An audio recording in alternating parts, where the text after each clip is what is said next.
Facebook. You suck. Guys, namaste. Happy Saturday. God bless. And the pen just flew off, man. It's going to be one of them days, so hopefully a good one. Guys, happy Saturday to you. What the hell just happened? Huh? It's all good. It's all good. But I'm digging the new, the glow. I got some lemon candles yesterday, and they're fantastic. But today's show is proudly sponsored by the universe. And we're co-sponsors of my brother Al. Yeah. A 6-foot-tall Buddha. He's a big guy, man. He's a big guy, but he brought up a great show topic that it's complex to understand. So I spent yesterday in my shopping, in my doing the fun stuff I had to do being on vacation this week and things that I wanted to do out there. And it brought back a great memory to coincide with that, to help you guys realize that everything that we are searching out there, we already have the tools to create it. We really do. It's already implanted. It's like the new computer with all the apps already installed. We just got to figure out how to use them.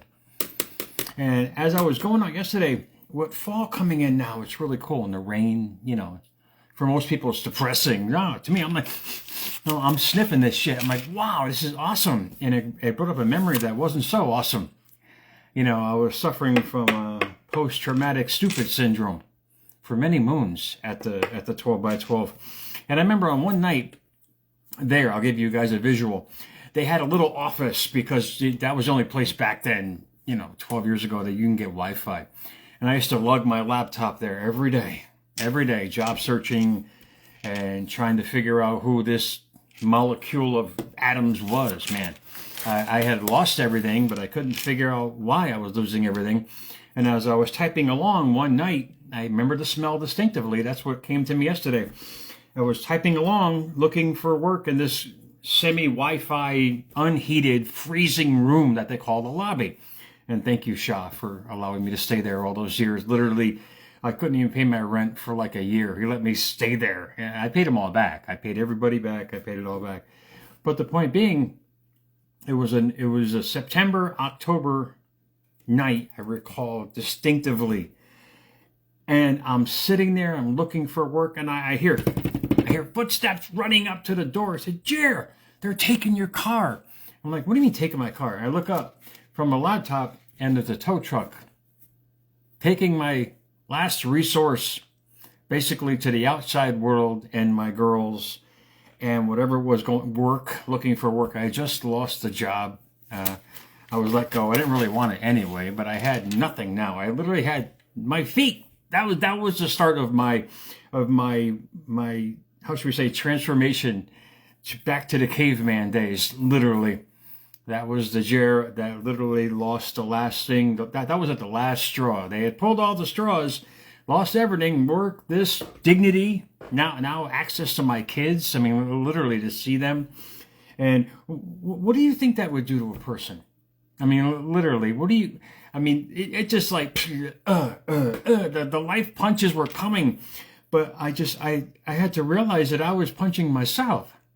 I was creating all of this. And I was so petrified, and hopefully this resonates with you guys. I was so petrified I could actually be reliable, self-reliant, successful. I had these ridiculous thoughts. And this is what we go through.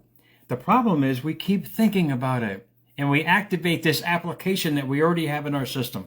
That's already installed way deep in the brain, I think near the pituitary gland. I'm not a doctor, but I just play one on TV, man. But I like to give this kind of information to you guys to realize we have all the hardware.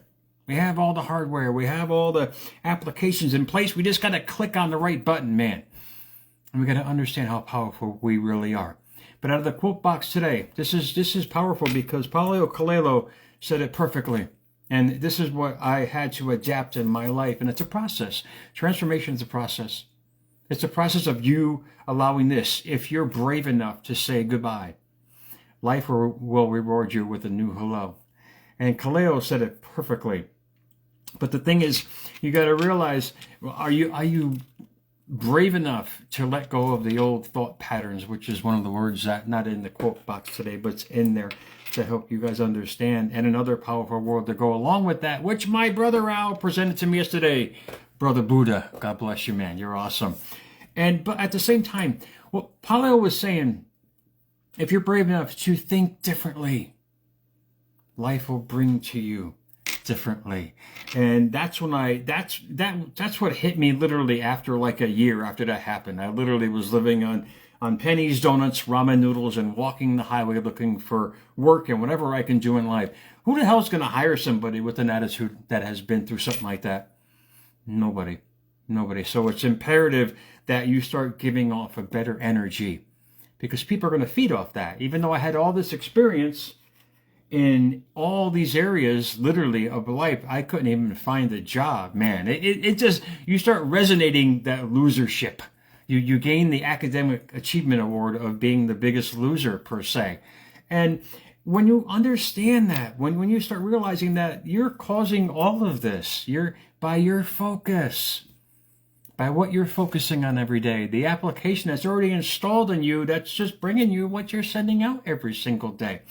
But Dr. Joe Dispenza really articulated these words, and there was a couple of them here. Where you place your attention is where you place your energy. That goes exactly to what I'm going to bring to you. But he also noted this.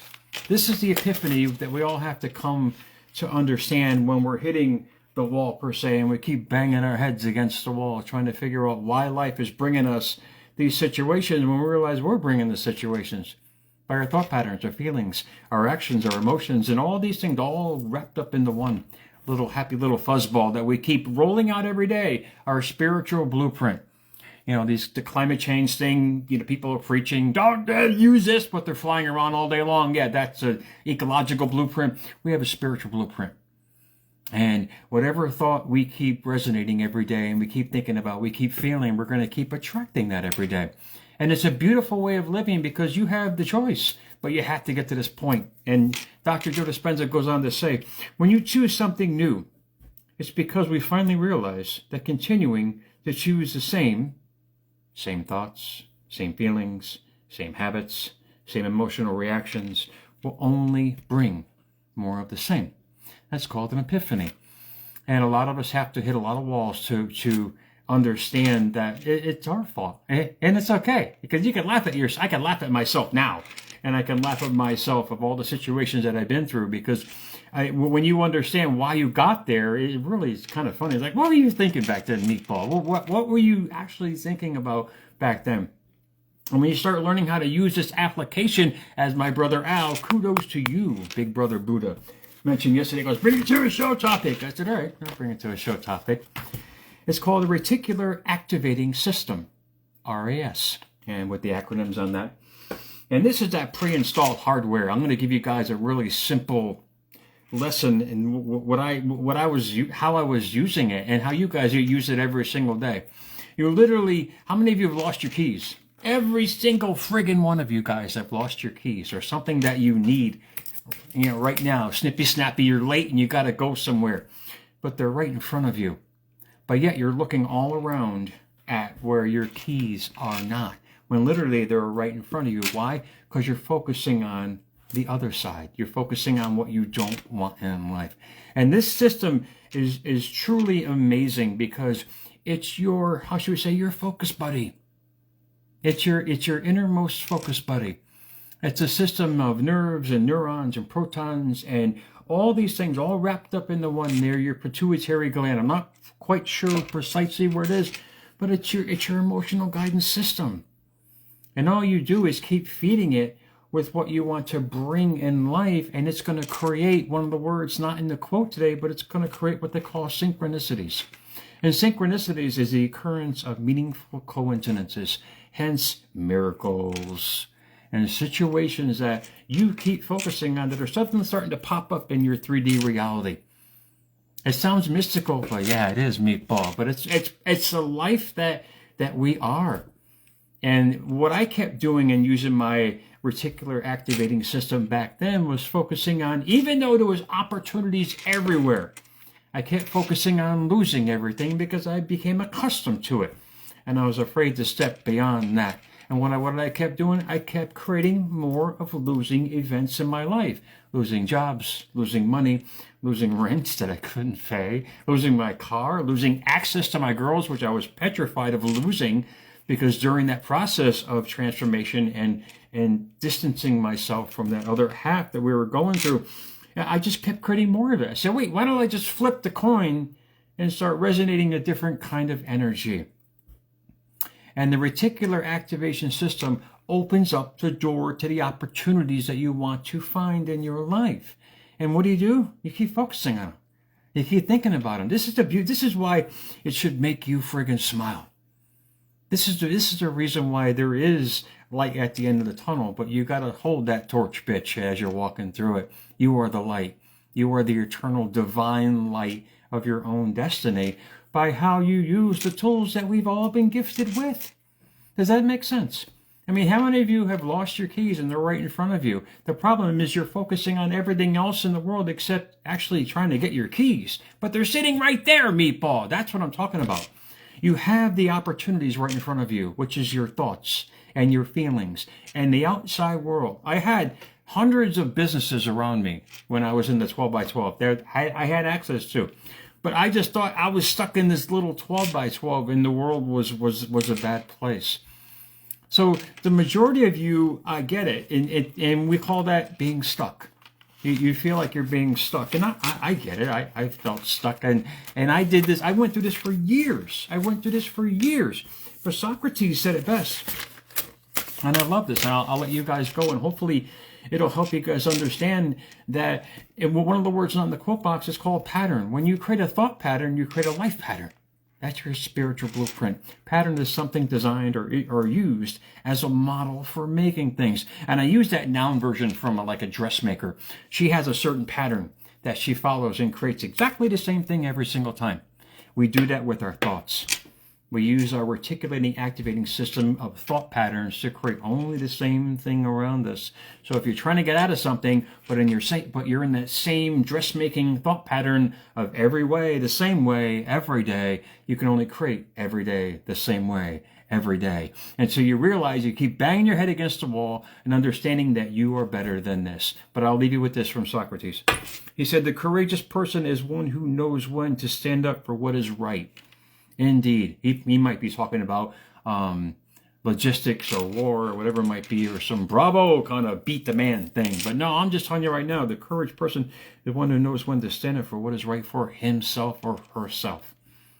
What they truly want, what they truly desire, what they truly deserve in this friggin' life that we're given every single day. We create our own spiritual blueprint by how we send out and use our reticulating activating system every single day, our focus buddy. And when you realize you're never alone, meatball. They always say, oh, I'm alone. No, you're not, meatball. You got all these applications and all these systems in place in and around us as our energy, our chi, or whatever you want to call it, ready and willing to be our genie in a bottle. You just got to rub it the right way, man. You guys know about rubbing the right way. Get your thoughts out of the head there, meatball. But think about what he said. A courageous person is one who knows when to stand up for what is right. You have to get to the point where you got to understand how important you are and how special you are and how your existence here, your true existence on this planet has something to offer. Give it as best you can. Like I give this every day and millions of other people give it their best every day. Just be the best you. And you create the most amazing thought patterns and synchronicities in your life by using that little inner brain buddy called the reticulating activating system. So guys, happy Saturday to you. Much love, Big Brother Buddha. You're awesome, man. It's amazing because all my siblings are all in the 6 feet range. And here I am, a midget. I don't get it. But Mom, thanks, man. I don't care. I'm happy for who I am. But guys, listen, it's all about you. The better you create for yourself, the better you think of yourself, the better you understand yourself, the better you attract to yourself. So guys, happy Saturday. Guys, I'll talk to you guys soon, man.